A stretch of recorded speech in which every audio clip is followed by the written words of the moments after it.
Što je to blokada osovine i tlačna opruga? Dopustite da vam pokažem. Ovo je krupni plan fleksibilne osovine i kao što možete vidjeti ima ove male utore na sebi. A ti mali utori, kada se osovina okreće, počinju polako pomicati osovinu gore dolje.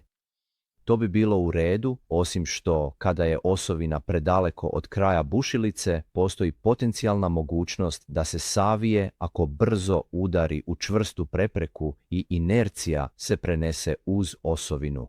Zbog toga imamo blokadu osovine s jedne strane i tlačnu oprugu s druge strane.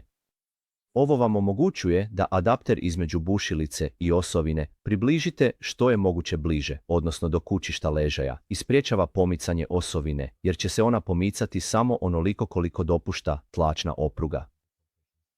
Tako da, to objašnjava stvar.